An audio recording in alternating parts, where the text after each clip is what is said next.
radio. Shout it. Money in the Bank goes crazy though, Scrap. Yeah. What was that like during your tenure at G Unit? I was already popping, as you know, but I had gotten into a situation where,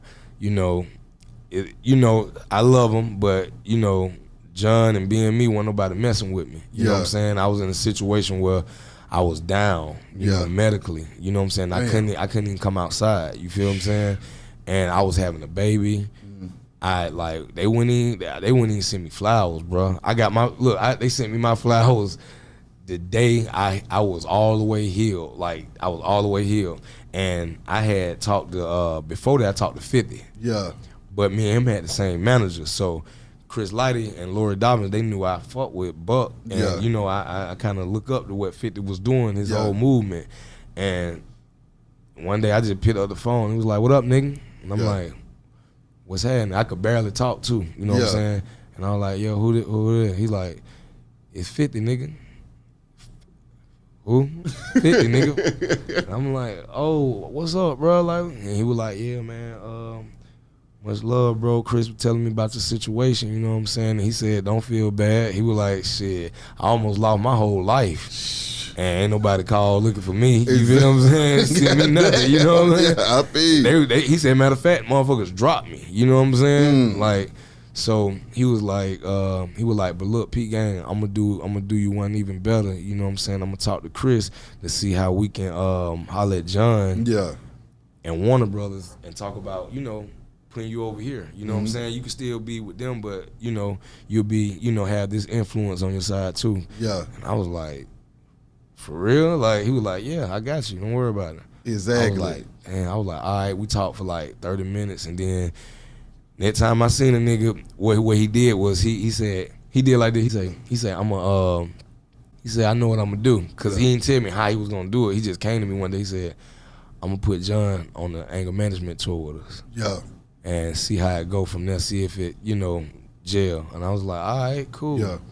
And so John came to me, he said, "Hey, we're going on tour with Eminem and 50. I did like that. I said, "Yeah, I know." I said, "Yeah, I know." And then he was like, "How much you want?" We worked our little situation out. Boom, that was the first time he ever paid me to come with him. You know what I'm saying? John, and I always came, even, cause I feel like he put me on, so I'ma always come, bro. He ain't give me nothing, bro. Yeah. But for that, I just my baby had been born. 50, they had got me back where I was doing something. I was winning, right for Money in the Bank. You know what I'm saying? And we did the whole tour, and by the end, I'm sitting there looking. I'm like, "Cuz, when you gonna ever talk to the nigga, cuz? Like, we gonna ever have that conversation?" Man, the nigga came out after one of the shows, and when 50 come on stage, everybody be with him. Everybody there, and it's like 8-10 tour buses with him, just with G Unit. Man, all them niggas came on stage when it was like 30-40 niggas, bro, and like, it was some bitches, all kind of shit. And nigga said, I was sitting out there, we got them playing the basketball, backstage and shit. And nigga said, "Scrap." I was like, "Yeah, what up, Phil?" He was like, "Where John at?" I said, "Oh, he on the bus." He was like, he had a white beat on and shit. He was like, "Finna go holler at him." That nigga went. I was like, should I go tell that nigga? Cause that nigga kind of deep. You know what I'm saying? I ran over there and I got on the bus. I looked at his John bodyguard. I said, "Hey, 50 coming. He want to talk to you." But it like 100 niggas. Cause like, nigga said, "Who?" I said, 50 coming.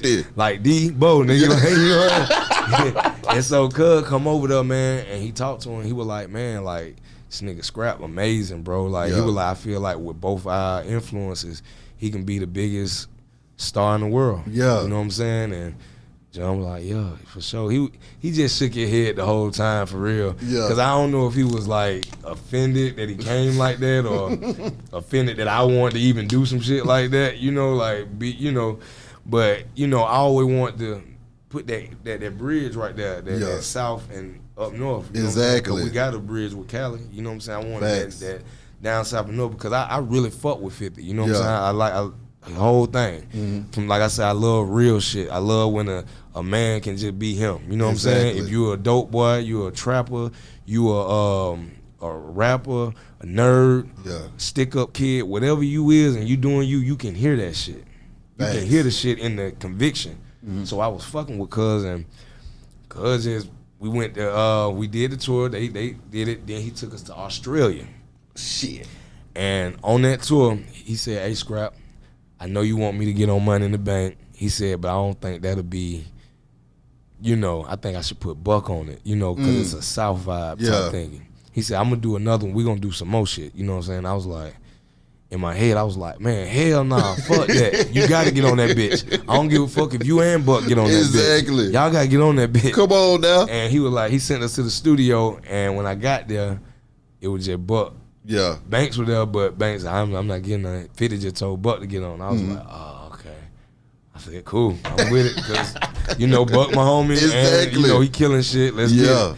And that's how that shit happened. Because I already had 2 verses before. Yeah. But Buck got on it.